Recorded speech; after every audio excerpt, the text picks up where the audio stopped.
Bismillah. Bismillah. Afwan, sudah terdengar suaranya?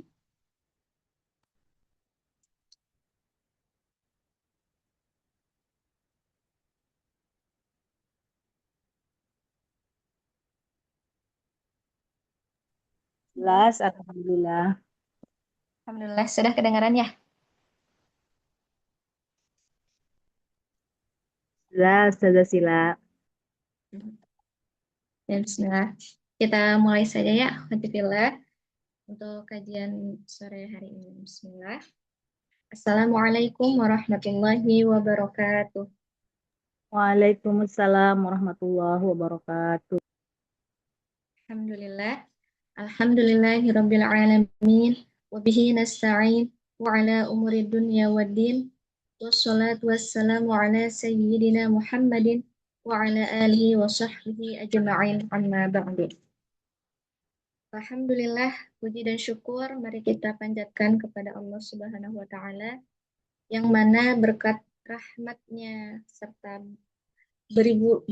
nikmat yang tak terhitung sehingga kita semua dapat berkumpul dalam rangka kajian fikih muslimah insya Allah yang akan dilaksanakan pada sore hari ini. Kemudian salawat beserta salam senantiasa tercurah limpahkan kepada junjungan kita ialah Habibana wa Nabiyana wa Maulana Muhammad sallallahu alaihi wasallam. Dengan salawat Allahumma sholli ala Sayyidina Muhammad wa ala ali Sayyidina Muhammad. Alhamdulillah, akhwati fillah, kita dapat berkumpul kembali. Mudah-mudahan ya semuanya dalam keadaan sehat walafiat insya Allah. Amin. Kemudian selanjutnya di sini pada kajian sore hari ini kita akan membahas fikih muslimah yaitu fikih munakahah dengan tema yaitu menuju surga dari rumah tanggaku. Insya Allah ya. Ya, langsung saja kita lanjut untuk mengefektifkan waktu. Mari kita buka kajian sore ini dengan membaca basmalah bersama-sama. Bismillahirrahmanirrahim. Alhamdulillah ya, pembukaan telah selesai dilaksanakan. Selanjutnya di sini saya akan membacakan tilawah yaitu surah Ar-Rum ayat 21. Ya, sebentar. Ya. Surah Ar-Rum ayat 21. A'udzu billahi minasy syaithanir rajim. Bismillahirrahmanirrahim. Wa min ayatihi an khalaqa lakum min anfusikum azwajan litaskunu ilaiha wa ja'ala bainakum mawaddatan wa rahmah. Inna fi dzalika laayatil liqaumin yatafakkarun. Nah, dan di antara tanda-tanda kekuasaannya ialah Dia menciptakan untukmu istri-istri dari jenismu sendiri, supaya kamu cenderung dan merasa tentram kepadanya. Dan dijadikannya di antaramu rasa kasih dan sayang. Sesungguhnya pada yang demikian itu benar-benar terdapat tanda-tanda bagi kaum yang berpikir. Shadaqallahul azim. Maha benar Allah dengan segala firman-Nya. Alhamdulillah, tilawah telah selesai dilaksanakan. Kemudian selanjutnya yaitu pembahasan materi yang akan disampaikan oleh Ustazah Fauziah Habibah LC. Kepadanya waktu dan tempat dipersilahkan.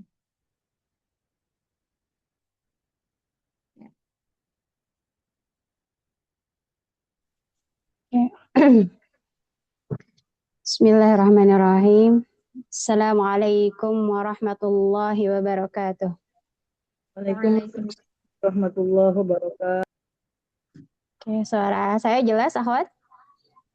Jelas Ustazah. Jelas saja. Ya, bismillahirrahmanirrahim. Alhamdulillah wassalatu wassalamu ala Rasulillah wa ala alihi wa sahbihi wa mawalah amma ba'du.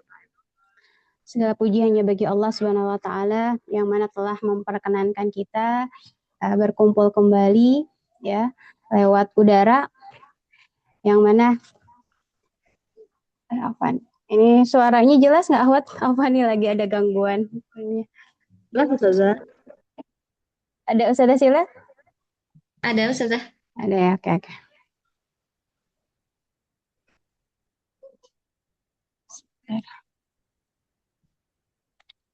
Ya, segala puji hanya bagi Allah Subhanahu wa taala yang telah memperkenankan kita untuk bisa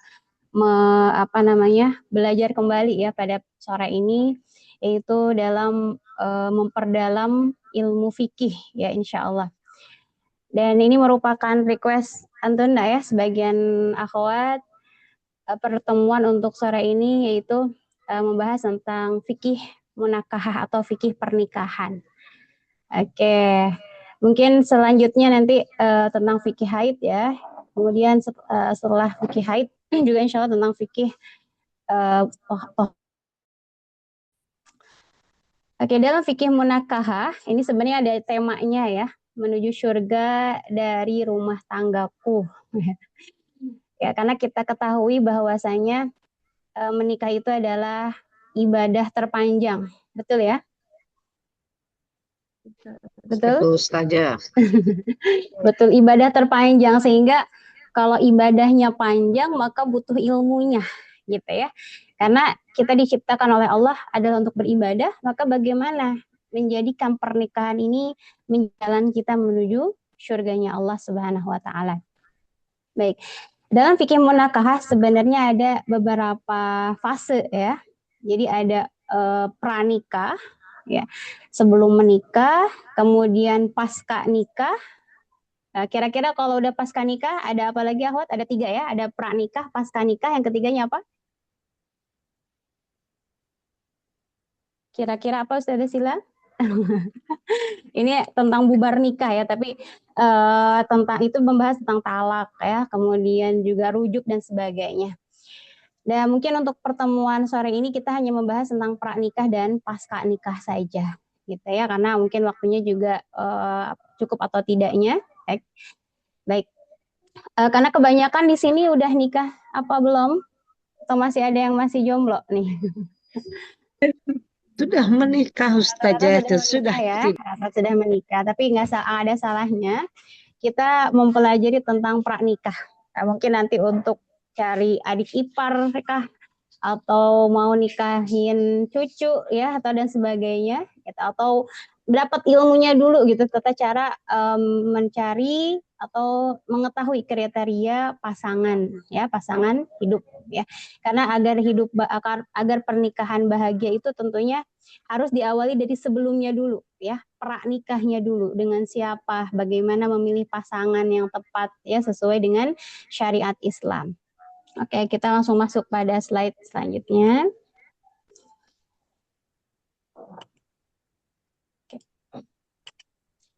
Oke, di sini dalil anjuran menikah. Ya, oke, ada di layar ya, akhwati fillah. Ada ya, bismillah. Di sini dalil anjuran menikah ya. Allah Subhanahu wa taala berfirman, "Wa ankihul ayyama minkum wassalihin min ibadikum wa imaikum iyakunu fuqara yughnihimullahu min fadlih." Allah Subhanahu wa taala berfirman, dan kawinkanlah orang-orang yang sendirian, maksudnya yang belum menikah ya di antara kamu, dan orang-orang yang layak berkawin dari hamba-hamba sahayamu yang laki-laki dan hamba-hamba sahayamu yang perempuan. Jika mereka miskin, Allah akan menjadikan mereka mampu dengan karunia-Nya. Nah, dalam ayat ini Allah menganjurkan kepada kita, kepada hamba-hambanya untuk menikah ya, untuk menikah. Jadi jangan sampai menjomblo seumur hidupnya ya, karena Rasulullah SAW pun menganjurkan menikah, ya Rasulullah pun menikah. Ya, maka faman raghiba an sunnati falaisa minni. Nah, ini dalil yang sering kita dengar. Barang siapa yang membenci sunnahku, ya yaitu tentang menikah, falaisa minni, maka bukan dari umatku atau bukan dari bagian dari umatku. Itu dalil pertama. Kemudian dalil kedua, ini diriwayatkan oleh Anas bin Malik radhiyallahu anhu, ya, tentang pernikahan. Idza tazawwajal abdu faqad istakmala nisfad din falyattaqillaha fima baqiya. Jika seorang hamba menikah, maka ia telah menyempurnakan separuh agamanya. Oleh karena itu, hendaklah ia bertakwa kepada Allah untuk separuhnya lagi. Jadi kalau sudah menikah, maka kita sudah menyempurnakan setengah dari agamanya. Begitu, ya. Oke, itu dalilnya. Kemudian sekarang kita masuk yang pranikah dulu, nggak apa-apa, Ahwat? Atau mau paksa nikah langsung? Pranikah. Ya, pranikah dulu ya. Insya Allah manfaat buat siapa, buat keluarga kita lagi cari pasangan ya, atau dapat ilmunya dulu deh buat nanti nikahin cucu, nikahin siapa dan sebagainya. Jadi pranikah ya. Di sini akan dibahas tentang kriteria memilih pasangan. Bagaimana yang dianjurkan oleh Rasulullah Shallallahu Alaihi Wasallam ya tentang pasangan. Nah, di sini yang pertama ada kriteria yang fundamental. Maksudnya apa? Yang tidak bisa ditawar ya. Jadi wajib ada pada pasangan yang akan dipilih ya, yang fundamental. Hanya ada dua di sini ya. Yang fundamental itu maksudnya nggak bisa ditawar lagi, harus ada keduanya. Yang pertama adalah harus beragama Islam. Ya, harus beragama Islam. Bisa kita langsung bahas dalilnya. Kata Allah Subhanahu wa taala dalam surah Al-Baqarah ayat 221, "Wala tunkihul musyrikina hatta yu'minu wala 'abdun mu'min khairum min musyrikin walau a'jabakum." Ya, kata Allah, jangan pula. Jadi ayat sebelumnya tentang seorang perempuan, seorang laki-laki dulu ya, laki-laki nggak boleh nikah dengan yang musyrikah atau dengan non muslim. Begitupun sebaliknya. Sebaliknya apa? Laki-laki, kamu jangan menikahkan ya laki-laki musyrik dengan perempuan yang beriman. Ya, ini larangan menikahnya seorang muslimah dengan yang non muslim gitu. Jadi yang ini harus ada pada calon pasangan yang akan dipilihkan, yaitu harus beragama Islam. Jadi walaupun calon itu gagah misalkan ya, atau kaya raya, tapi dia tidak memiliki, dia bukan seorang muslim, maka ini tidak diperbolehkan gitu ya. Terutama seorang muslimah tidak diperkenankan menikah dengan non muslim ya. Tapi ya bagaimana sebaliknya? Kalau kan sekarang suka ada nih ya pernikahan antar agama ya, maksudnya yang muslim menikah dengan yang Kristen, yang non-muslim. Laki-lakinya Islam, tapi perempuannya Kristen. Ada kan seperti itu? Pernah dengar? Ada ya. Seorang muslim nikah dengan non-muslim. Nah, dalam fikih, kalau misalkan laki-lakinya muslim, perempuannya non-muslim, itu diperbolehkan. Itu diperbolehkan. Kenapa? Karena kalau misalkan laki-lakinya yang muslim, bisa jadi nanti si perempuan non-muslim bisa kebawa Islam gitu, bisa kebawa menjadi seorang muslimah begitu. Tapi kebalikan, kalau yang menjadi kalau muslimah, seorang perempuan beriman, seorang perempuan muslimah menikah dengan non muslim, ini akan terjadi biasanya malah jadi murtad ya, seorang perempuan malah mengikuti agama suaminya. Waliyadzubillah. Maka di sini yang tidak bisa ditawar-menawar lagi, kriteria pertama yaitu harus seorang muslim atau pasangan yang dipilih harus yang beragama Islam. Itu yang pertama ya.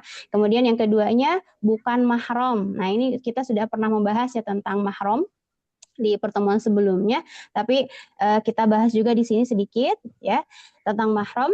Mahram itu terbagi menjadi dua, ada mahram muaqqad, ada mahram muabbad. Ya. Apa itu mahram muaqqad? Mahram muaqqad adalah yang diharamkan, ya haram dinikahi tapi hanya sewaktu-waktu. Jadi tidak selamanya gitu. Jadi kalau misalkan sebabnya hilang maka boleh dinikahi. Siapa saja? Yang pertama adalah ipar atau suaminya kakak. Ya, sekarang lagi rame nih alhammu maut. Pernah dengar? Apa tuh artinya?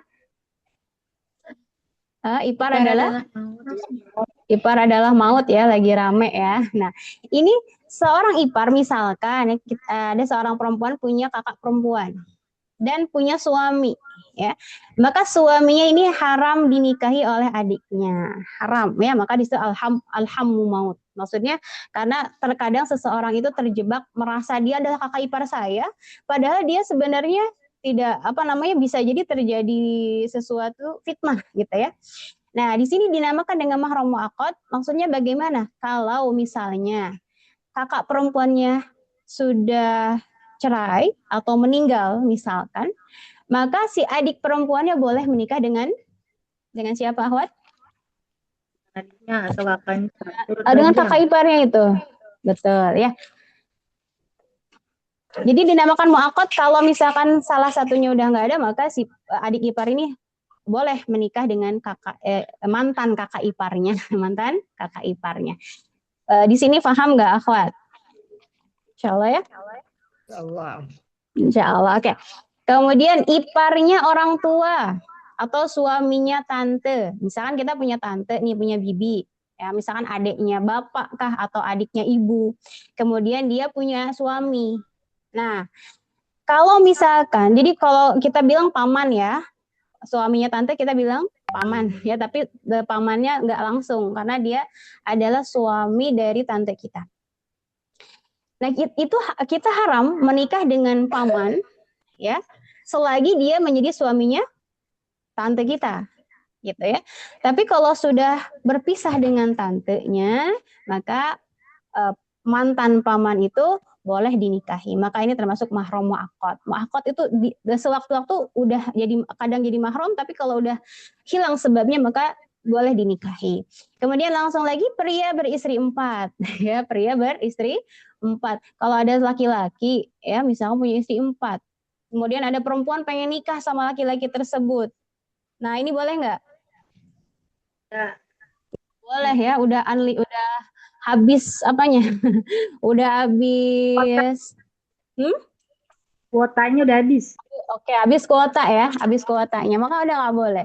Tapi gimana misalkan istri keempatnya itu ternyata meninggal? Nah, maka boleh aja nih si perempuan jadi istri baru si laki-laki ini. Gitu. Jadi mahram mu'aqqad seperti itu. Kemudian yang keempat, wanita bersuami bagi laki-laki. Ya, jadi kalau misalkan seorang wanita masih punya suami, nggak boleh nikah lagi, ya, nggak boleh nikah lagi. Kemudian yang selanjutnya wanita dalam masa iddah. Ya, kita pernah bahas belum ini? Kalau misalkan seorang perempuan dicerai suaminya, maka dalam waktu 3 bulan dia tidak boleh menikah, ya, tidak boleh menikah. Atau yang ditinggal mati suaminya, maka selama 4 bulan 10 hari dia pun tidak boleh menikah lagi. Maka ini haram, ya, mahram mu'aqqad. Kemudian yang ke berapa nih? Ke-6, yang terakhir, pezina yang belum bertaubat dari zinanya. Ya, ini sebenarnya pendapat madhab Imam Maliki saja. Ya, jadi maaf kalau misalnya ada seorang laki-laki, dia terkenal suka berzina, ya, berhubungan dengan bukan mahramnya. Kemudian si perempuan ini pengen nikah sama laki-laki tersebut. Dalam madhab Hambali, dia haram menikah dengan laki-laki tersebut kalau belum apa? Bertaubat. Berarti kalau udah bertaubat boleh nggak? Boleh, gitu ya. Boleh dinikahi laki-laki tersebut. Ya. Kemudian selanjutnya mahram mu'abbad, ini lumayan banyak ya. Mahram mu'abbad artinya adalah mahram selamanya. Maka yang tidak boleh dinikahi ayah, ini udah jelas ya, ayah mertua, ya, ayah kandung nggak boleh dinikahi, ayah mertua juga tidak boleh. Walaupun misalkan seorang perempuan sudah bercerai dengan suaminya, tapi mertuanya tetap mu'abbad, dia mahram mu'abbad, tetap tidak boleh dinikahi. Karena pernah dengar ya kabar seorang menantu nikah sama mertuanya. Ya, sama mantan mertuanya, ini tidak diperbolehkan. Walaupun si perempuan udah nikah berkali-kali, misalkan tetap mertuanya udah banyak, maka tetap mertua itu tidak boleh dinikahi. Maka di sini namakan dengan mahram mu'abbad. Kemudian anak kandung, anak tiri juga. Tapi kemarin disyaratkan apa? Anak tiri yang mana si suaminya sudah melakukan hubungan suami istri, ya, maka itu anaknya sudah menjadi anaknya juga ya, atau sudah menjadi mahram. Ya, suami ibu juga sama ya. seorang ibu nikah dengan laki-laki, ya maka suaminya ibu itu juga mahram kita dan mahram mu'abbad. Kemudian suami anak juga menantu, misalkan kita punya anak kemudian nanti nikah, nah itu menantu kita pun adalah mahram kita, mahram mu'abbad. Kemudian paman dari ayah dan ibu, ya. Paman dari ayah atau dari ibu gitu. Kemudian ponakan dari saudara laki-laki atau saudara perempuan. Kita punya saudara laki-laki, misalkan ya punya anak laki-laki, atau kita punya saudara perempuan, punya anak laki-laki, maka itu adalah mahram kita. Nggak apa-apa terlihat rambut, nggak apa-apa salim gitu ya. Nah ini adalah mahram mu'abbad. Kemudian yang terakhir saudara sesusu, ya. Misalkan ketika dulu ada yang disusuin sama ibu kita, maka dia adalah mahram kita yang termasuk mahram mu'abbad. Oke, kita bahas sedikit tentang mahram atau syarat mahram persusuan. Ya, yang pertama yang termasuk kategori mahram persusuan ada beberapa syarat. Yang pertama adalah ASI masuk perut. Ya, air susunya masuk pada perut bayi. Jadi kalau misalkan ada bayi yang menyusu ke seorang perempuan tapi dimuntahkan lagi misalkan ya. Nah, ini tidak termasuk pada syarat mahram persusuan. Kemudian yang kedua sampai kenyang ya, bayi tersebut menyusu kepada ibu tersebut sampai kenyang ya, dan kalau bayi tanda-tanda kenyangnya itu dia sampai tidur ya, begitu. Kemudian yang ketiga minimalnya 5 kali. 5 kali ini terhitung misalkan ya bayi tersebut menyusu kepada ibu susunya itu pada waktu pagi, kemudian siang, sore, maghrib, isya. Nah udah 5 kali maka itu sudah masuk pada syarat mahram ya. Yang terakhir usia maksimal 2 tahun hijriyah. Ya, jadi kalau misalkan ada yang disusui oleh seorang ibu susu pada usia di atas 2 tahun, misalkan 5 tahun atau 3 tahun, maka tidak sah ya persusuannya, harus maksimal 2 tahun hijriyah. Ya, sampai sini tentang mahram. Ini ngulang aja pelajaran sebelumnya. Bisa difahami akhwat ummahat fillah? Insya Allah Ustazah. Allah, ya. Oke, tadi yang fundamental ya. Nah, sekarang masuk yang kriteria yang tidak fundamental atau maksudnya tidak boleh ditawar tapi perlu dipertimbangkan. Untuk apa? Demi kemaslahatan ya, demi kemaslahatan. Yang pertama, oke, kita bahas dulu hadis ya dari Abu Hurairah tentang kriteria yang perlu diperhatikan ketika memilih pasangan.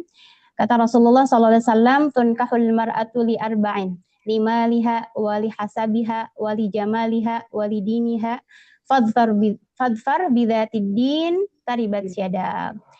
Itu wanita dinikahi karena 4 perkara. Jadi kalau di sini kan yang dibicarakan laki-laki ya, maksudnya laki-laki kalau nikahin perempuan ini syarat-syaratnya. Karena kalau perempuan berarti kita bisa lihat dari sini juga ya, dari apa saja kalau seorang perempuan mencari pasangan atau melihat kriteria pasangan yang disunahkan oleh Rasulullah SAW. Yang pertama adalah limaliha, karena hartanya gitu ya, karena hartanya, bagaimana hartanya kita dilihat dulu ya calonnya. Wali hasabiha, kemudian dari keturunannya, apakah keturunan baik-baik atau bukan gitu ya. Wali jamaliha, kemudian dari kecantikannya, berarti kalau misalkan kitanya perempuan berarti dari apanya? Yang kita lihat kegantengannya ya, walaupun nggak apa-apa nggak ganteng-ganteng juga, yang penting nggak jelek gitu ya. Ya, wali jamaliha, dari parasnya, wali diniha, dan dari agamanya. Nah, maka kata Rasulullah, maka pilihlah wanita, berarti kalau wanita yang mencari, berarti pilihlah laki-laki yang taat beragama, niscaya engkau akan beruntung. Jadi nggak apa-apa hartanya nggak terlalu banyak, keturunannya juga tidak terlalu terhormat, parasnya juga nggak terlalu ganteng-ganteng banget, tapi kalau kita fokus pada agamanya, maka kamu akan beruntung gitu ya. Masya Allah ya, adilnya agama Islam, tidak harus dengan harta, karena harta bisa habis ya, keturunan juga enggak, percuma kalau tidak soleh, dari kecantikan atau kegantengan juga akan hilang pada masanya. Maka kata Rasulullah, fadfad bidzatid din taribat syadak, maka pilihlah pasangan. Berarti kalau laki-laki cari pasangan, perempuannya itu udah kalau agamanya bagus, insya Allah kamu akan beruntung ya, kamu akan beruntung. Oke, sekarang kriteria pasangan. Yang pertama adalah akhlaknya, bagaimana akhlak laki-laki tersebut, kemudian ketakwaannya, ya, bagaimana dia taat beragama, taat dalam ibadahnya, kemudian kepatuhan kepada orang tuanya tentunya ya. Karena pernah dengar nggak istilah kalau seorang laki-laki, kalau kita pengen tahu tentang karakter laki-laki tersebut, maka lihatlah bagaimana dia memuliakan orang tuanya. Pernah dengar nggak? Ya, biasanya kalau seorang laki-laki taat kepada orang tuanya, maka nanti pun dia akan memuliakan istrinya. Ya, seperti itu. Kemudian yang keempat, kepemimpinan. Ya, seorang laki-laki harus memiliki qawwam, ya, jiwa kepemimpinan. Karena dalam Al-Quran disebutkan ar-rijalu qawwamuna 'alan nisa bima faddalallahu bihi ba'dahum 'ala ba'd dirrijali. Oke, tentang ar-rijalu qawwamuna 'alan nisa. Bahwa laki-laki itu sebagai qawwam, sebagai pemimpin, maka ketika memilih pasangan harus lihat ya bagaimana kepemimpinan dirinya dalam keluarganya. Kemudian yang selanjutnya mau mencari nafkah. Nah, kalau misalkan mau lihat pasangan ya, jangan sampai yang males-malesan ya. Ini kalau udah pada nikah di sini ya. Kalau seseorang lihat pasangan jangan sampai yang tidur-tiduran aja ya, atau nggak mau ngapa-ngapain ya. Maka di sini kriteria selanjutnya harus mau mencari nafkah, karena itu adalah kewajibannya sebagai seorang suami. Kalau punya anak nanti untuk keluarganya dia harus memberikan nafkah ya. Kemudian yang terakhir memberikan mahar yang ketinggalan, memberikan mahar semaksimal yang dia mampu. Jadi ketika akan menikah kan nanti harus ada mahar ya, dan memberikan mahar kepada istrinya semaksimal yang dia mampu gitu. Walaupun kata istrinya saya emang nggak apa-apa, misalkannya nggak dikasih mahar yang mahal. Tapi seorang suami ketika dia memberikan mahar yang maksimal yang dia mampu ya, maka itu adalah bukti dia memuliakan calon istrinya. Begitu. Oke, lanjut. Lagi. Oke, tadi sudah ya memilih pasangan. Sekarang lanjut kita percepat, sebenarnya ini kalau di kelas-kelas lain itu satu pertemuan satu pembahasan ya. Jadi ini lumayan dipercepat. Udah pilih pasangan, tadi kriterianya udah memenuhi syarat ya dan tadi yang sudah kita sebutkan. Kita masuk pada hitbah. Ya, kalau udah cocok kemana akhwat? Langsung nikah apa hitbah dulu? Hitbah dulu, mau nikah nggak apa-apa sih, tapi kalau disunahkan hitbah dulu deh ya, hitbah biar nanti persiapan acaranya seperti apa. Kalau mau langsung akad boleh-boleh saja. Nah, kita bahas tentang hitbah. Hitbah adalah meminta kepada wanita untuk dinikahi, atau bahasa di Indonesia tuh tunangan gitu ya, tunangan. Di sini bagaimana prosesnya? Yang pertama pengajuan lamaran ya, pengajuan. Boleh nostalgia nih, Uti Sarah. Tentang pernikahan ya, pengajuan lamaran nanti bagaimana, apakah diterima atau tidak gitu kan, nggak mungkin misalkan seorang calon laki-laki yang akan tunangan datang ke rumah istrinya tetapi kita belum dapat kepastian, misalkan ya perempuannya belum tentu mau, misal ini kan nggak mungkin ya, maka harus ada pengajuan lamaran dulu. Ini saya akan melamar si fulana misalkan, atau laki-laki tersebut akan melamar siapa gitu, harus disebutkan dulu, harus diajukan dulu.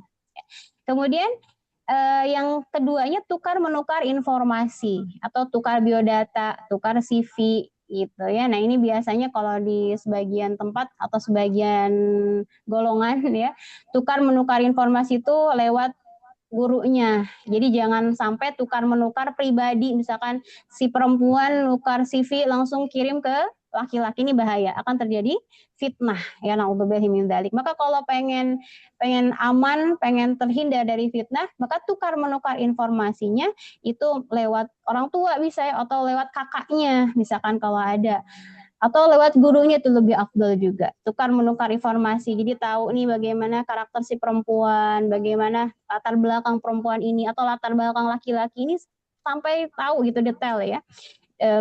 Jadi nggak kaget, takutnya ketika sudah akad nikah terjadi ternyata apa yang disebutkan dalam CV-nya itu bohong. Nah, ini yang bahaya ya. Maka ketika hitbah tukar menukar informasi, tapi juga di sini agar maslahat maka harus ada penengah. Jangan sampai tukar menukar informasi secara berdua ya, laki-laki perempuan kirim CV sebenarnya seperti itu. Kemudian yang ketiganya ada jawaban dari perempuannya atau dari laki-lakinya. Laki-lakinya akan melanjutkan hitbahnya, kemudian perempuan pun akan menerima hitbahnya. Kemudian dalam hitbah boleh nggak dibatalin? Boleh ya. Kalau misalkan terjadi sesuatu di tengah jalan, ternyata ada yang sesuatu yang tidak cocok, maka boleh saja dibatalkan karena belum akad ya. Walaupun udah tunangan, tapi belum akad, jadi nggak apa-apa, boleh dibatalkan gitu ya. Nah, yang sering terjadi di kita tuh seperti apa? Baru juga hitbah ya, tapi mereka ngerasa deket banget sampai dibawa kemana-mana. Ada kayak gitu ya, si perempuannya dibawa jalan-jalan gitu.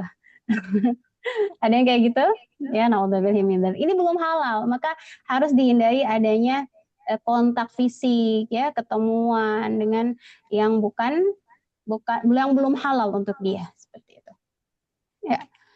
Oke, sekarang masuk ke mahar. Ya. Nah, tadi udah hitbah, berarti udah diterima ya, akhwat. Udah diterima. Nah, sebelum nikah nih ada yang namanya mahar ya. Ini yaitu secara definisi harta yang diberikan suami kepada istri terkait dengan akad nikah ya, atau imbalan atas akad nikah. Jadi ketika akad terjadi, maka seorang suami harus memberikan yang namanya mahar. Oke, kita bahas bagaimana atau anjurannya seperti apa ya, dan batasannya segimana. Nah, di sini ada dalilnya dulu. Dalil bersyariatan mahar. Di sini dalil persyaratan mahar bisa kita simak dalam Al-Quran surah An-Nisa ayat 4 ya. Wa atun nisa as-saduqatihinna nihlah ya, ayat 4. Kata Allah Subhanahu wa taala, berikanlah mas kawin atau mahar kepada wanita yang kamu nikahi sebagai pemberian dengan penuh kerelaan. Jadi jangan kepaksa juga ya seorang laki-laki ketika menikah masih mahar. Maka suka disebutin ya maharnya sekian ya. Maka kalau tentang mahar, Masya Allah, mahar termurah itu di Indonesia katanya. Apa emang mahar di Indonesia? Ahwat? Sholat. Seperangkat alat sholat, betul ya, murah. Kalau misalnya seperangkat alat sholat kan mukena, sekarang kalau di online berapa tuh harganya? Lagi diskon lagi ya, 100.000 misalkan ya, seperangkat alat sholat, Masya Allah. Makanya orang Indonesia tuh katanya terkenal rahim ya, terkenal baiknya. Mahar aja cukup dengan seperangkat alat sholat. Nah, di sini kata Allah, berikanlah mahar kepada wanita yang akan kamu nikahi. Maka ini menjadi landasan hukum harus adanya mahar ketika akad nikah terjadi. Kemudian Rasulullah SAW bersabda, Inna aldaman nikahi barokatan aisaruhu maunatan. Kata Rasulullah, pernikahan yang paling berkah adalah yang paling mudah nafkahnya gitu. Jadi mahar ini misalkan perempuan pengen segimana silahkan bisa ya. Atau juga melihat dari adat kebiasaan di kampung tersebut atau di tempat tersebut biasanya berapa, bisa seperti itu. Atau perempuan yang minta sekian maharnya boleh juga. Tapi kata Rasulullah, inna a'dhaman nikahi barokatan aisaruhu maunatan. Pernikahan yang paling berkah adalah yang paling mudah nafkahnya. Jadi kalau perempuan pengen sekian, tapi yang melihat calon suaminya mampu apa tidak gitu. Jangan sampai memberatkan. Ya, misalnya apa nih? Misalnya ada laki-laki baru masuk Islam ya, baru mu'alaf. Kemudian si calon perempuannya bilang, saya pengen mahar surat Al-Baqarah. Coba, bisa nggak? Kasihan ya. Waduh, juz bingung nih gitu. Makanya yang paling mudah aja. Tapi di sini biasanya dengan harta ya. Tapi dengan yang lain pun bisa, nanti kita akan bahas ya tentang dahulu mahar di zaman Rasulullah apa saja. Oke, kita masuk pada hikmah mahar. Apa hikmah mahar? Ya, kenapa harus ada mahar? Yang pertama, bentuk pemuliaan pada wanita. Ya, betul tadi, nggak apa-apa perempuan itu dia jangan memberatkan suaminya, jangan memberatkan calon suami, tetapi dengan mahar itu sebagai bentuk pemuliaan seorang lelaki pada wanita. Begitu, paham nggak, Ahwat? Ya. Jadi kalau laki-laki dia memuliakan perempuannya, maka akan memberikan mahar yang besar gitu ya, yang sepadan dengan memuliakan dia kepada istrinya gitu. Kemudian yang kedua, wujud kepemimpinan suami, dan ini menunjukkan bahwa suami memiliki qawwam tadi ya, memiliki jiwa kepemimpinan dengan dia memberikan mahar tersebut. Karena tidak sedikit, mohon maaf ya, terutama sering dengar kabar-kabar seorang perempuan tidak menghormati suaminya. Kenapa? Karena dulu dikasih maharnya pun dikit gitu ya, dikasih maharnya cuman apa? Cuman uang 1 juta misalnya, atau cuma 100.000. Bahkan sekarang makin maju lagi nih ya, maharnya itu sama dengan tahun pernikahan. Misalkan tahun 2025 nikah bayar maharnya cuma 2.025 rupiah ya. Nah ini sering terjadi, pernah ya, qadarullah masya'afa'al, tapi ini menjadi pelajaran. Seorang perempuan dia tidak menghormati suaminya, kenapa? Karena dulu dikasih maharnya pun tidak bernilai gitu ya, tidak bernilai. Maka di sini fungsi mahar adalah mewujudkan atau sebagai wujud kepemimpinan seorang suami. Kemudian yang ketiga, menjadi hak pertama bagi istri. Walaupun ya akhwati fillah, walaupun seorang perempuan ini belum berhubungan suami istri ya, tetapi mahar ini sudah menjadi hak bagi perempuan tersebut gitu. Maka bahkan ketika perempuan tersebut diceraikan dan belum terjadi hubungan suami istri, mahar itu tetap harus ada buat perempuan tersebut ya. Harus ada namanya mahar mut'ah ya, atau ketika akad terjadi walaupun belum terjadi hubungan tetapi mahar tetap wajib diberikan kepada sang istri. Oke, mahar di masa Nabi Muhammad SAW. Ya, di zaman Rasul maharnya seperti apa? Oke, kita lihat. Di sini yang pertama 500 dirham. Ya, Rasulullah SAW ketika menikahi Sayyidah Aisyah itu maharnya 500 dirham. Ada yang tahu nggak 1 dirham segimana? 1 dirham. Segimana, Ustazah Sarah? Nggak tahu saja. Oke, boleh searching ya. Dirham itu apa namanya? Perak ya. Perak. Itu ketika menikahi Sayyidah Aisyah. Kemudian juga Rasulullah ketika menikahi Ummu Habibah. Ummu Habibah ini adalah anak dari Abu Sufyan. Anak dari Abu Sufyan. Beliau menikahi Ummu Habibah dengan mahar 4.000 dirham. Masya Allah ya. Kemudian kalau di sini nggak disebut ya tentang mahar Rasulullah kepada Sayyidah Khadijah, kepada Ibunda Khadijah. Beliau memberikan 100 ekor unta. Masya Allah. Kalau di kita sekarang 1 unta tuh mungkin seperti harga mobil ya, kurang lebih. Kebayang nggak itu Rasulullah kaya rayanya ya, Masya Allah. 100 ekor unta diberikan sebagai mahar ketika menikahi Sayyidah Khadijah. Kalau di Indonesia dikasih mahar 100 mobil, kayaknya langsung bikin apa tuh? Showroom. Bikin rental mobil ya. Subhanallah. Kemudian pernah juga nih di zaman Rasulullah sepasang sendal ya, sepasang sendal. Ini bukan Rasulullah tapi dari Bani Fazarah datang kepada Rasulullah SAW ketika akan menikahi seorang perempuan. Kata Rasulullah, apa yang kamu miliki? Kemudian kata laki-laki ini, aku memiliki sepasang sendal. Maka ini menjadikan dalil boleh memberikan mahar dengan sepasang sandal. Asal apa? Asal perempuannya ridho. Asal perempuannya ridho. Kemudian yang keempat, keislaman Abu Thalha ya. Itu di zaman Rasulullah ada namanya Ummu Sulaim. Insya Allah ya, Ummu Sulaim ini beliau seorang wanita yang salihah ketika dilamar oleh Abu Thalha. Dia waktu itu Abu Thalha belum masuk Islam ya. Kemudian ketika masuk Islam dan akan menikahi Ummu Sulaim, dia nggak punya apa-apa. Kemudian yang dijadikan maharnya adalah dengan keislaman Abu Thalha. Kemudian kata Ummu Sulaim, aku nggak bisa nolak Abu Thalha, Masya Allah ya, karena katanya Abu Thalha ini perawakannya gagah gitu ya, dan tampan dan berwibawa gitu, dan Masya Allah saat itu keislaman Abu Thalha ini menjadi maharnya Ummu Sulaim gitu. Kemudian selanjutnya ada cincin walau dari besi. Ini pun tentang kisah sahabat yang akan menikahi seorang perempuan. Kata Rasulullah, kamu punya apa? Aku nggak punya apa-apa ya Rasulullah. Kemudian kata Rasulullah, kamu punya cincin nggak? Walaupun dari besi. Gak punya ya Rasulullah, Masya Allah ya, seorang sahabat yang fakir. Kemudian apa yang kamu punya? Aku memiliki hafalan Al-Quran. Maka di poin selanjutnya, yang menjadi mahar di masa Nabi SAW adalah hafalan Al-Quran. Tapi sebagian pendapat para ulama, ya dalam ilmu fikih, dalam mazhab fikih, hafalan Al-Quran ini nggak bisa katanya. Kenapa? Karena yang menjadikan, yang harus dijadikan mahar itu harus yang bisa diambil manfaatnya. Maka barulah ada poin selanjutnya, yaitu yang dijadikan mahar adalah pengajaran Al-Quran. Jadi kalau misalkan seseorang nggak punya apa-apa, tapi dia bisa mengajarkan Al-Quran, maka itu bisa menjadi maharnya ketika dia bisa mengajarkan istrinya. Dan itu bermanfaat untuk keluarganya. Nanti punya anak dia yang ngajarin Al-Quran. Begitu akhwati fillah. Sampai sini, insya Allah paham ya? Insya Udah Allah. selesai pra nikah. Sekarang kita masuk pada akad nikah. Oke. So, akad nikah, sekarang rukun nikah ini udah nggak asing lagi ya. Harus ada walinya, boleh ayah. Kalau ayah nggak ada, kakek. Kalau nggak ada kakek ke paman. Kalau paman nggak ada, boleh sama anaknya paman ya. Jadi berurutan.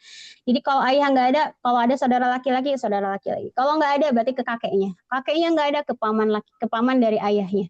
Kalau pamannya udah nggak ada juga, berarti ke siapa? Ke anak paman yang laki-laki gitu ya.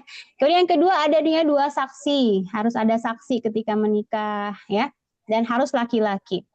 Kemudian yang ketiga harus ada ijab kabul ya, aku terima nikahnya dan sebagainya. Kemudian yang keempat harus ada sepasang mempelai. Harus ada pengantin laki-laki dan pengantin perempuannya. Nggak mungkin kan laki-lakinya masih goib, nggak tahu siapa, nikah sama perempuan, ini nggak boleh. Harus ada sepasang mempelai wanita dan laki-lakinya. Oke, kita masuk pada hak dan kewajiban seorang istri. Oke, ini paling demen nih, awan. Tapi insya Allah udah paham juga sebenarnya ya. Hak dan kewajiban seorang istri. Ya. Yang pertama, kewajiban seorang istri adalah taat ya. Taat dan menyerahkan diri. Maksudnya apa nih tentang taat? Ya kalau dalam hadis disebutkan la ta'ata li makhluqin fi ma'siyatillah. Ya, tidak boleh taat kepada makhluk untuk maksiat kepada Allah Subhanahu wa taala. Jadi taatnya harus dalam jalur yang diridhoi Allah. Nggak boleh misalkan seorang perempuan, seorang istri ya, disuruh sama suaminya, kamu buka hijab aja, kamu buka kerudung, ini kan haram, ini nggak boleh, maka nggak boleh ditaati, ya. Jadi taatnya pada sesuatu yang memang tidak keluar dari syariat Islam atau tidak dalam maksiat kepada Allah Subhanahu wa taala dan menyerahkan diri, ya, dia taat kepada suaminya. Kemudian yang kedua, meminta izin ketika bepergian, ketika seorang istri akan pergi keluar dari luar rumah, keluar rumah. Ini harus ada izin dari suaminya. Gak boleh perempuan pergi aja ya tanpa izin. Nanti suaminya nyariin kemana istri saya. Masya Allah. Kalau sekarang kan lebih mudah ya, lebih canggih. Kalau pengen izin sama suami tinggal ngapain? WA. Tinggal WA ya. Misalkan Mas, misalkan saya izin dulu ya.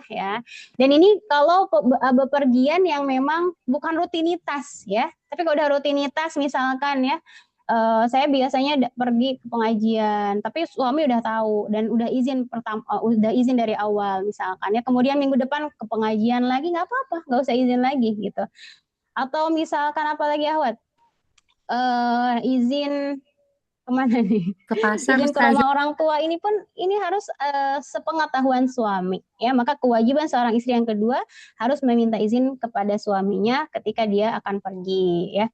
Kemudian selanjutnya tidak memasukkan laki-laki ke dalam rumah tanpa izin suami. Nah, ini harus diperhatikan ya. Seorang istri lagi di rumah, suaminya lagi di luar kota misalnya. Nah, dia ketika akan memasukkan laki-laki ke dalam rumahnya, misalkan untuk benerin lampu kayak atau apa kayak atau ada keperluan, harus ada izin dari suaminya. Bagaimana kalau ternyata suaminya nggak ridho kepada laki-laki tersebut, dia nggak suka sama laki-laki tersebut, ya? Atau ada seseorang yang bertamu ke rumahnya dan suami tidak suka kepada laki-laki tersebut, ini kan nggak boleh gitu ya. Nah ini apalagi ternyata laki-laki tersebut adalah teman dulunya atau mantannya, pasti nggak boleh ya. Maka di sini tidak boleh memasukkan laki-laki ke dalam rumah tanpa izin suami. Ketika suami nggak ada harus izin dulu ya. Kalau misalkan ada di luar, orangnya masih di luar, mohon maaf suami saya nggak ada gitu ya, tidak usah dimasukkan ke dalam rumah ya. Pernah dengar nggak kemarin ya, qadarullah masya fa'al, ini terjadi di mana tuh, di Bangka ya, apa di Banjarmasin, ini jadi pelajaran untuk kita ya. Seorang perempuan menjual mobil kepada seorang laki-laki dari online ya, dia jual mobil kepada seorang laki-laki dan tanpa sepengetahuan suaminya. Apa yang terjadi? Nah, si laki-laki ini datang ke rumah perempuan tersebut untuk mengecek keadaan mobilnya, kemudian pulang dan kembali lagi. Kemudian apa yang terjadi? Ternyata perempuan tersebut dibunuh, ya naudzubillah, dibunuh dan mobilnya diambil. Nah, ini menjadi pelajaran untuk para kaum muslimah, tidak boleh berhubungan ya dengan, walaupun hanya via online ya, dengan WA atau hanya jual beli misalkan dengan laki-laki yang tidak dikenal, bahkan memasukkan laki-laki ke dalam rumah, ini terjadi madarat yang sangat besar, naudzubillah. Sehingga ketika ditanya, suami aja nggak tahu kalau istrinya ternyata menjual mobil gitu, walaupun mobilnya mobil istrinya gitu. Nah, ini yang perlu diperhatikan. Kewajiban istri yang ketiga apa? Tidak memasukkan laki-laki ke dalam rumah tanpa izin suaminya. Ya. Kemudian yang keempat, kewajiban seorang istri adalah istimta. Istimta itu apa? Bercumbu ya, dicumbu oleh suaminya. Kemudian juga dan jima ya, atau berhubungan suami istri adalah kewajiban seorang istri. Maka nggak boleh seorang istri ini misalkan ketika suaminya membutuhkan ya, dia ogah-ogahan ya nanti dulu ya, atau dia malas-malasan, ini tidak diperbolehkan karena itu adalah kewajiban seorang istri ya.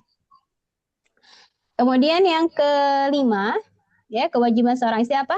Ikhlas dididik saat nusyuz ya. Kalau misalkan seorang perempuan nusyuz itu dalam artian dia durhaka kepada suaminya, kemudian dikasih tahu sama suaminya, dididik sama suaminya, kamu nggak boleh seperti itu, kamu harus baik, misalkan kamu harus lembut, kamu harus nurut sama saya. Nah, seorang istri harus apa? Dia harus ikhlas ketika dididik oleh suaminya, nggak boleh membangkang, begitu ya. Oke, kita bahas tentang nusyuz. Nih, apa nusyuz? Contoh-contohnya. Oke, di sini. Oke, kita bahas dulu tentang taat ya. Dalil yang berkenaan dengan taat. Dari Abdurrahman bin Auf, beliau berkata bahwa Rasulullah Shallallahu Alaihi Wasallam bersabda, "Idza shallatil mar'atu khamsaha wa shamat syahraha wa hafizat farjaha wa ata'at zawjaha qila laha dukhulil jannah min ayyi abwabil jannati syi'ti." Ya, kata Rasulullah Sallallahu Alaihi Wasallam, ketika seorang perempuan sholat, idza shallatil mar'ah, dia sholat 5 waktu ya, sholatnya wajib aja, subuh, duhur, asar, maghrib, isya, udah nggak pakai sunnah-sunnahan, cuman yang wajib aja. Wa shamat syahroha, kemudian dia saum di bulannya, maksudnya bulan Ramadan aja, dia nggak saum Senin Kamis ya, nggak saum Ayyamul Bid dan sebagainya. Wa hafizat farjaha, kemudian dia menjaga farjinya, dia menjaga kehormatan suaminya, dia tidak bergaul dengan laki-laki yang lain. Wa ata'at zawjaha, dan dia taat kepada suaminya. Qila laha dukhulil jannah min abwabil jannati syi'ti, maka dikatakan kepada perempuan tersebut, masuklah ke surga yang mana kamu ingin masuki pintunya. Ya kan, surga tuh banyak sekali pintunya. Ada pintu Royan, ya ada surga Firdaus, ada surga apa lagi? Ada surga apa lagi, Ahwat? Ada yang tahu? Banyak sekali ya. Masya Allah. Jadi kalau kita pengen masuk surga yang mana aja, ini tinggal laksanakan taat ya, terutama taat kepada suaminya. Maka naudzubillah, percuma jika seorang perempuan dia rajin tahajudnya, dia rajin sunnahnya, tetapi dia membangkang kepada suaminya, tidak taat kepada suaminya, maka kebalikannya ya, bukan surga yang dia dapatkan, tetapi laknat Allah atau neraka jahanam. Naudzubillahi min dzalik. Ya, ini tentang dalil taat ya. Kenapa seorang perempuan taat kepada suaminya? Ya, ini karena balasan atau pahalanya juga luar biasa. Kemudian juga tentang dalil kewajiban istri melayani suami.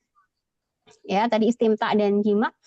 Kata Rasulullah SAW, "Walladzi nafsi biyadihi." Ya, kalau ada lafaz ini Rasulullah bersumpah ya, demi zat yang jiwaku berada di tangannya, ma min rajulin yad'u imra'atahu ila firashiha fata'ba alaih.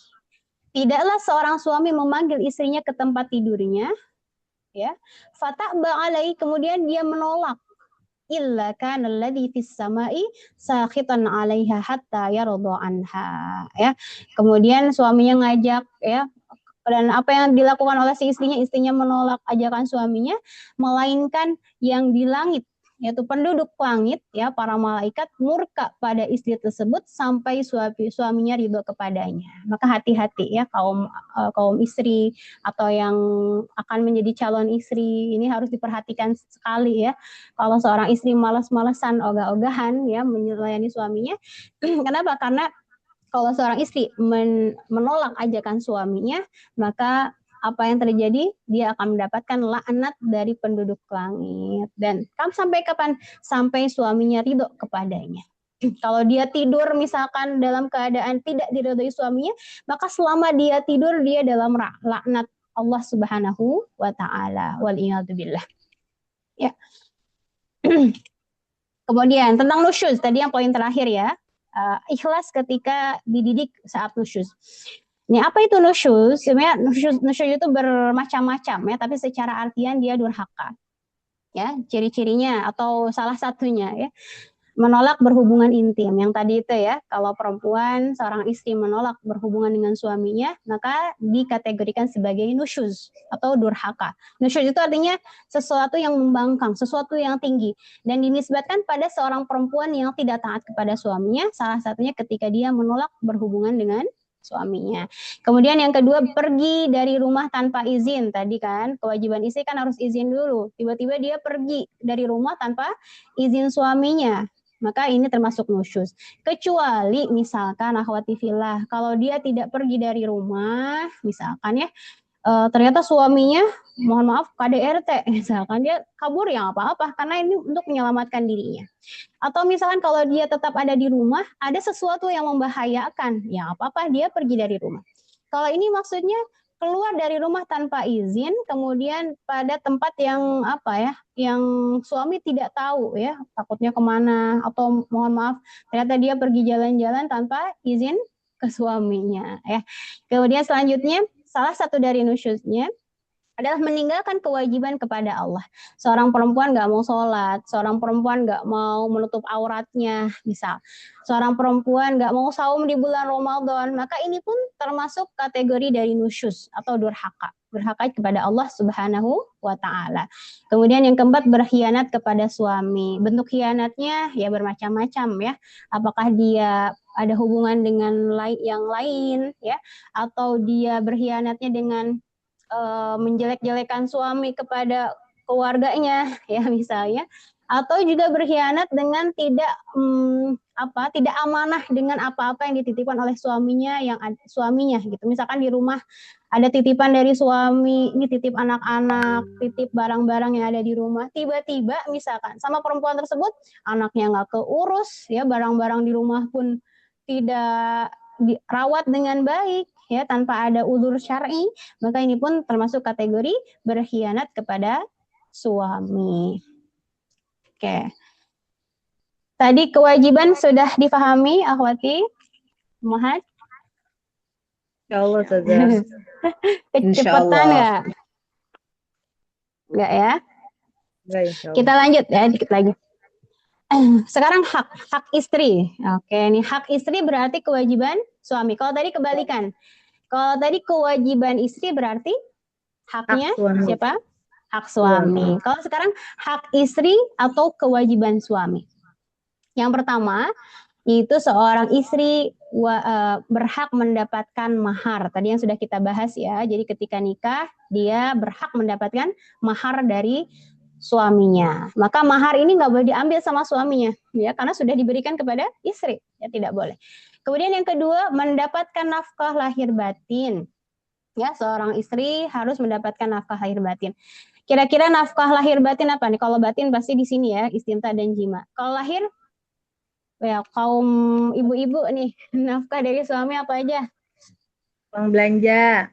Belanja apalagi? Belanja Uang aja. skincare. Apa Bun?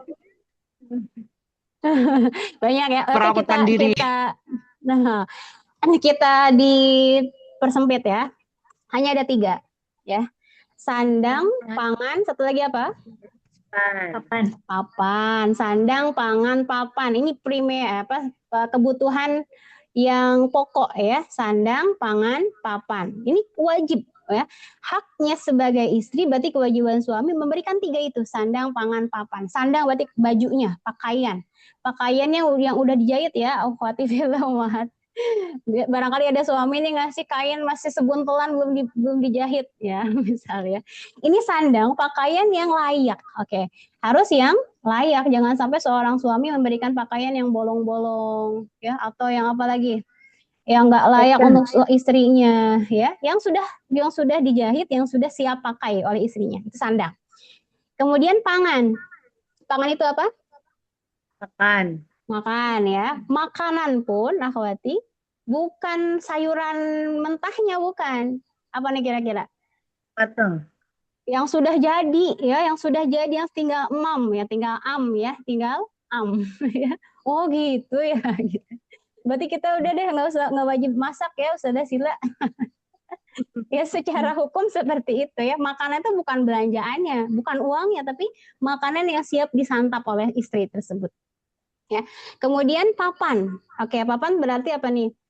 Tempat tinggal ya. Nggak apa-apa ngontrak juga, yang penting layak ya. Yang penting layak dihuni, aman dari panas, aman dari terik matahari, aman ketika hujan, aman dari dingin ya dan sebagainya. Itu ya seperti itu. Jadi 3, sandang, pangan, papan.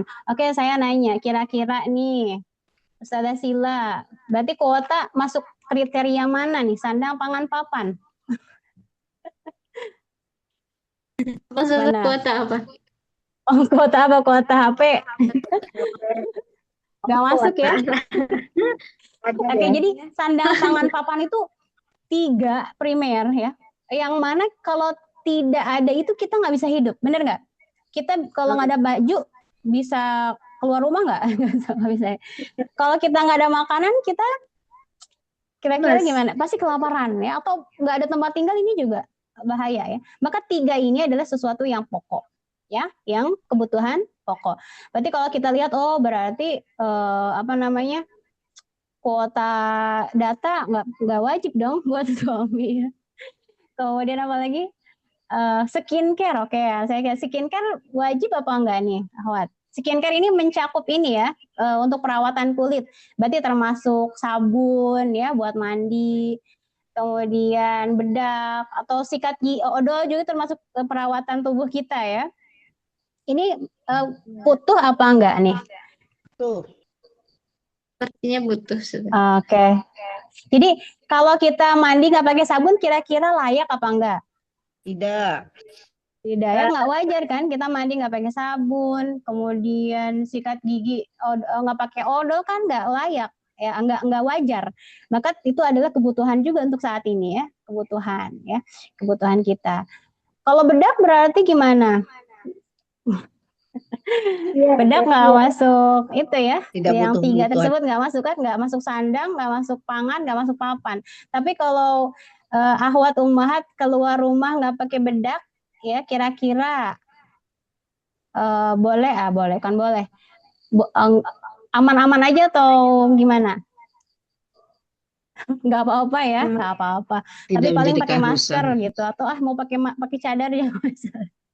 Oke, sebenarnya tentang itu ya, tentang pakai bedak atau yang kebutuhannya sunnah lah ya, seperti itu. Kuota ya, data, bedak misalkan, itu masuknya ke make up ya, eyeliner kah atau celak mata kah, itu kan buat di luar dari 3, sandang, pangan, papan.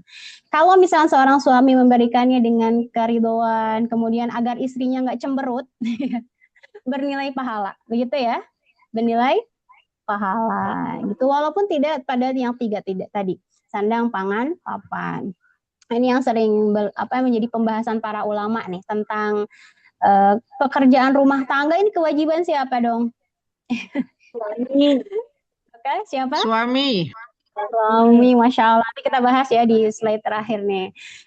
Oke, jadi tadi di sini yang kedua ya, bahwa seorang istri berhak mendapatkan nafkah lahir batin. Berarti lahir tadi yang 3 itu sandang, pangan, papan. Ya, sandang, pangan, papan. Makanan pun udah siap saji sebenarnya, yang tinggal dimakan.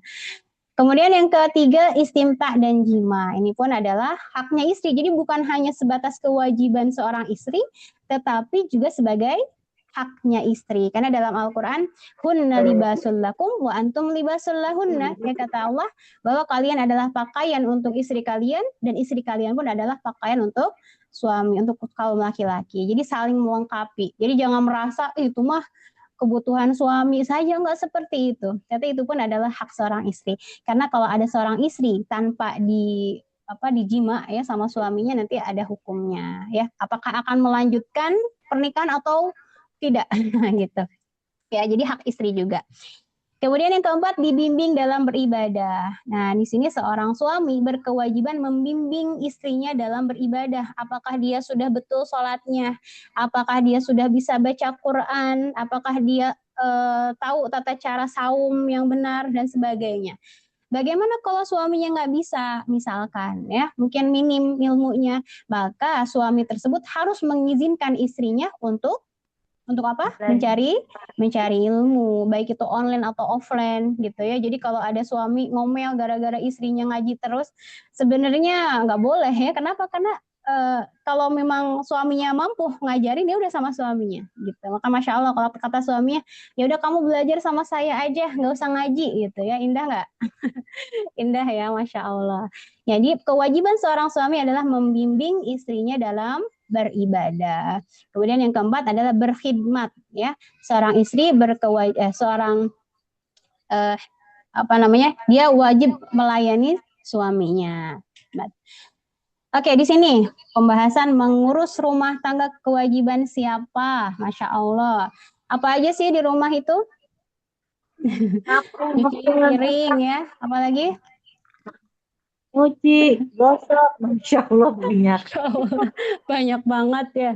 Ya, nyuci, gosok, ngepel, nyapu, apalagi Sarah? Banyak banget pokoknya. Ini kewajiban siapa? Oke, kita bahas nih, akhwat. Yang pertama, menurut 4 madhab, Masya Allah, madhab Syafi'i, Maliki, Imam Ahmad bin Hambal, Imam Hanafi, semua sepakat bahwa mengurus rumah tangga adalah kewajiban siapa? Suami. Kayak jangan bilang-bilang ya. Masya Allah. Soalnya sekarang tuh yang ngerjain istri semua gitu. Dan kadang suami nggak tahu, padahal 4 madhab semua sepakat ya tentang kewajiban suami adalah mengurus rumah tangga, beres-beres gitu ya. Gimana kalau istrinya mampu? Misalkan kalau misalkan suami ngegosok baju, kira-kira apa yang terjadi, akhwat? Apa yang terjadi? Bajunya bolong ya? Iya, atau misalkan di dapur diurus sama suami, mungkin yang terjadi apa? Barang-barang bukan pada tempatnya, misal ya, atau beres-beres juga ya, pastinya beda ya beres-beresnya laki-laki dengan perempuan. Berarti ini sepakat para ulama, mengurus rumah tangga adalah kewajiban siapa? Kewajiban suami gitu. Jadi kalau misalkan suami memiliki harta yang lebih karena istrinya kasihannya ngurusin rumah tangga, ngurusin rumah dari pagi sampai malam lanjut lagi besoknya terus 24 jam tanpa henti, maka kalau dia punya uang lebih misalkan nggak apa-apa, silakan menyewa ART ya, asisten rumah tangga. Atau misalkan kata istrinya, nggak apa-apa mas, saya aja yang ngerjain, asalkan nanti uang jajannya tambah. Seperti itu misalnya ya. Atau misalkan uang juga nggak cukup buat bayar ART, tapi istrinya mampu melaksanakan karena suami sibuk juga kan, harus kerja, harus cari nafkah. Maka kalau dengan kerelaan seorang istri untuk ngurus rumah tangga, maka itu pun menjadi pahala istrinya. Masya Allah ya. Istri dengan, saya mampu kok, saya suka cuci piring, saya suka masak, saya bisa bersih-bersih. Dan diniatkan, walaupun kewajiban suami, tapi ketika istri melaksanakan, maka pahalanya untuk siapa? Untuk istrinya gitu ya.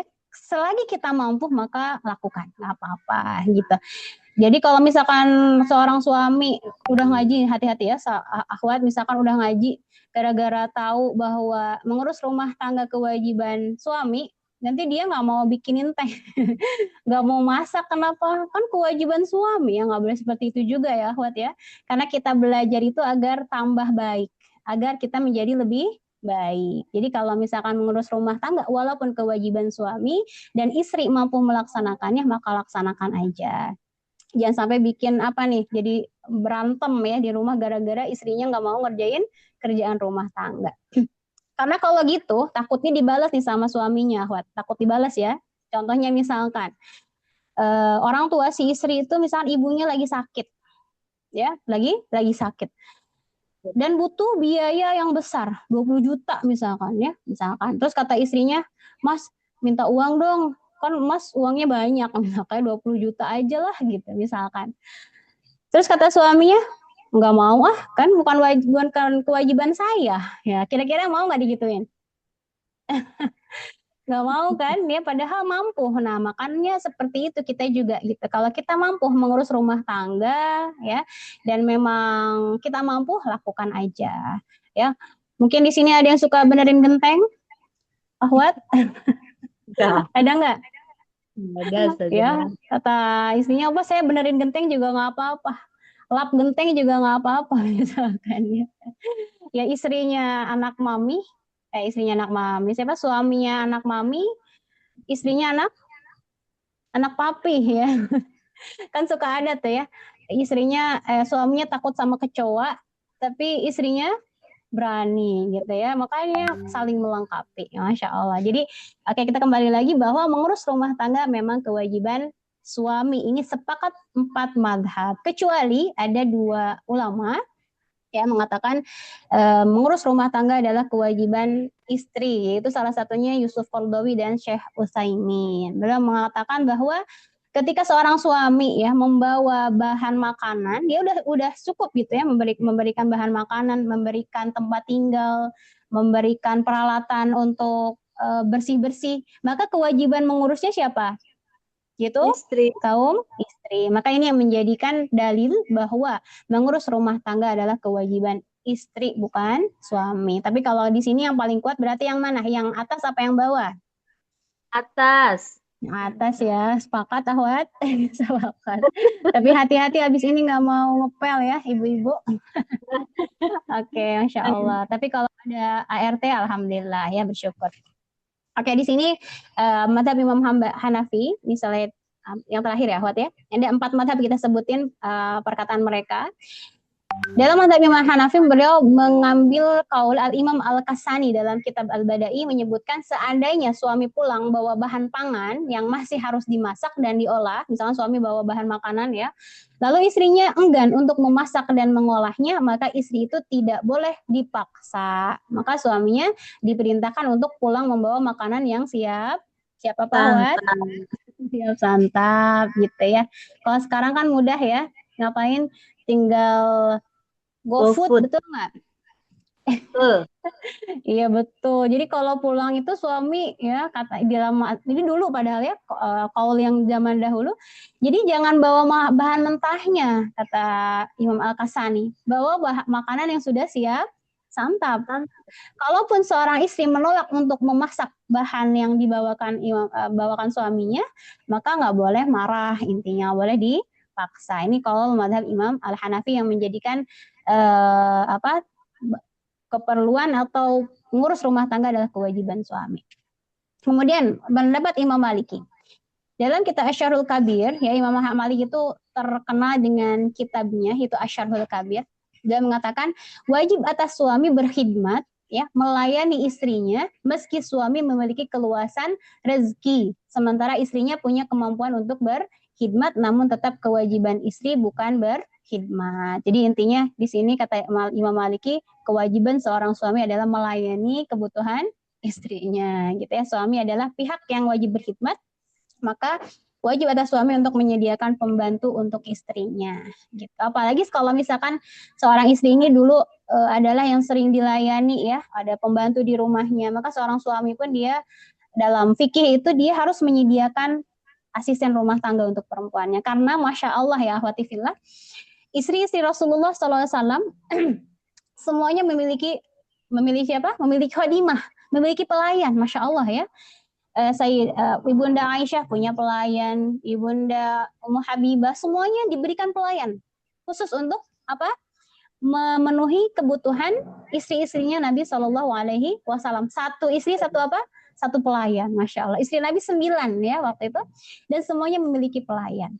Luar biasa. Tetapi Masya Allahnya Rasulullah SAW, walaupun memiliki pelayan, tapi dalam hadis disebutkan Rasulullah itu kadang menjahit bajunya aja sendiri gitu ahwat ya.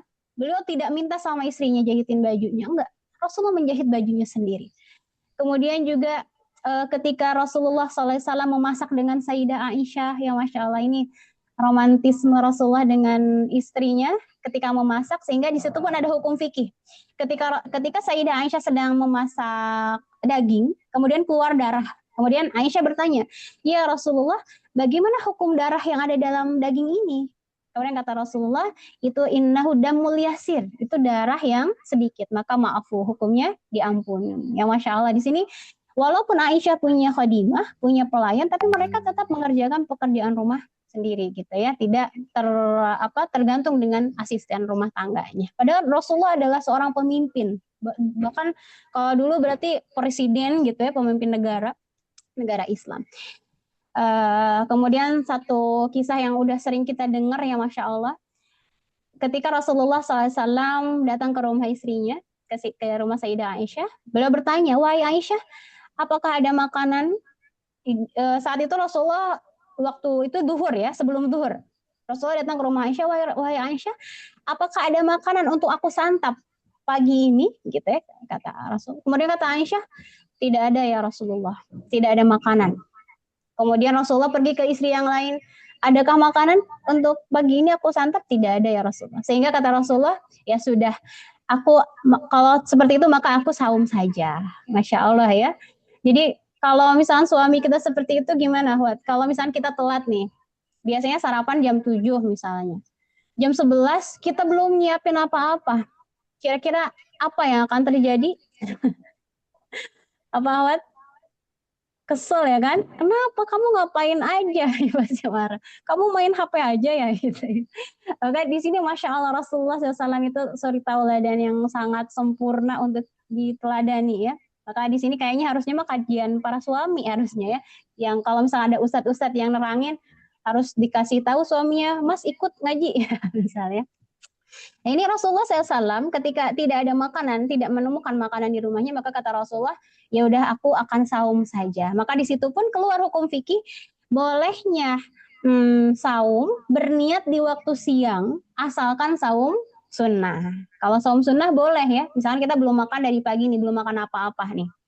Kemudian saya niat saum sunnah aja nggak apa-apa, diperbolehkan. Tapi berbeda dengan saum wajib ya, Wat. Kalau saum wajib seperti bulan Ramadan misalnya atau qadha ya, maka itu harus berniat dari waktu malamnya. Tidak boleh mendadak gitu ya.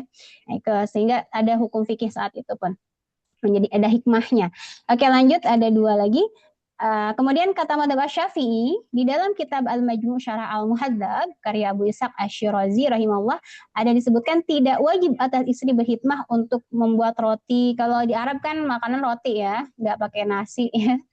Kemudian juga tidak wajib memasak, tidak juga mencuci dan bentuk khidmat lainnya, karena yang ditetapkan dalam pernikahan adalah kewajiban untuk memberi pelayanan seksual, istimta, sedangkan pelayanan lainnya tidak termasuk kewajiban. Jadi kata Madzhab Syafi'i, yang diwajibkan seorang istri kepada suaminya hanya pelayanan secara seksual saja, tidak dengan pelayanan ngurus rumah tangga, itu bukan kewajiban. Begitu kata Madzhab Syafi'i. Kemudian terakhir, kata Madzhab Imam Hanbali atau Ahmad bin Hanbal, kita sering dengar, kata beliau, seorang istri tidak diwajibkan untuk berkhidmat kepada suaminya, baik berupa mengadoni bahan makanan gitu ya. Kalau di Arab kan mengadoni ya, pakai bikin roti, bikin adonan, membuat roti, memasak dan yang sejenisnya, termasuk menyapu rumah, menimba air di sumur, Ini merupakan nas Imam Ahmad rahimahullah karena akadnya hanya kewajiban pelayanan seksual, maka pelayanan dalam bentuk lain tidak wajib dilakukan oleh seorang istri seperti memberi minum kuda atau memanen tanamannya. Jadi kalau misalnya seorang suami punya hewan ternak ya, itu bukan kewajiban istri yang ngasih ya. Atau panen tanaman juga itu siapa yang panen? Suaminya saja, ya Masya Allah ya.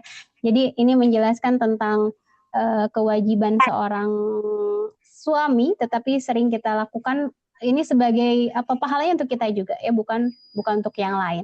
Maka dalam Al-Quran, wa ma tuqaddimu li anfusikum min khairin tajiduhu indallah. Dan apapun yang kalian lakukan dalam hal kebaikan, tajiduhu indallah, kalian akan menemukannya nanti di sisi Allah Subhanahu wa taala. Jadi walaupun kita capek ya sebagai seorang istri, kita lelah mengurus rumah tangga, yakinlah semua kebaikan akan kembali kepada kita, pahala akan untuk kita ya, pahala nggak akan tertukar.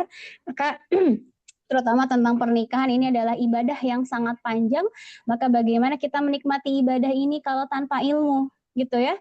Kalau tanpa ilmu gimana nih pernikahan akan terjadi atau akan dijalani? Karena tidak sedikit ternyata banyak sekali kaum ibu-ibu yang stres. Betul nggak, Ahwat?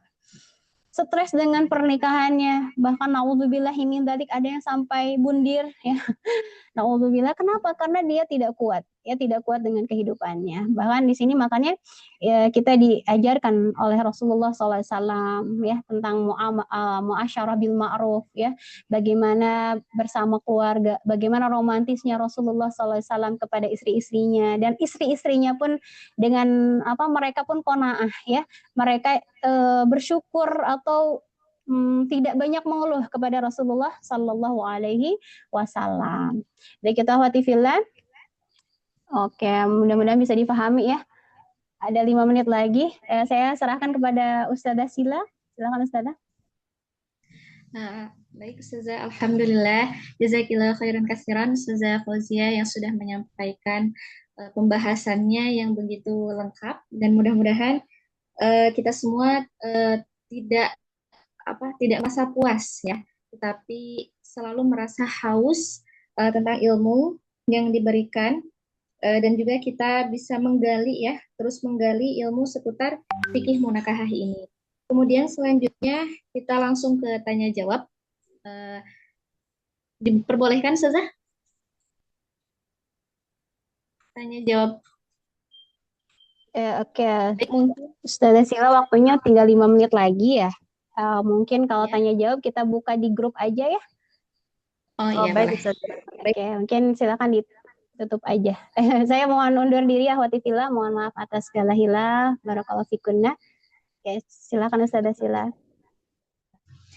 Baik, Alhamdulillah, lanjut tanya jawabnya mungkin insya Allah di grup saja. Alhamdulillah, terima kasih Ustazah Fauzia yang sudah menyampaikan materi kajian fikih muslimah pada sore hari ini dengan tema menuju surga dari rumah tanggaku. Semoga pernikahan kita semua ya akhwati fillah, insya Allah semuanya sudah menikah di sini ya. Mudah-mudahan pernikahan ini tidak hanya bahagia di dunia tapi juga sampai ke surga. Amin ya Allah ya Rabbal alamin. Baik, mungkin cukup sekian yang dapat saya pandu pada kajian fikih muslimah ini, dan terima kasih akhwati fillah yang sudah hadir pada kajian ini, dan mudah-mudahan kita dapat berkumpul kembali dalam kajian selanjutnya insyaallah ya. Alhamdulillah, sekian dari saya. Billahi taufiq wal hidayah, waridha wal inayah. Wassalamualaikum warahmatullahi wabarakatuh. Waalaikumsalam warahmatullahi wabarakatuh. Syukron. Ustazah.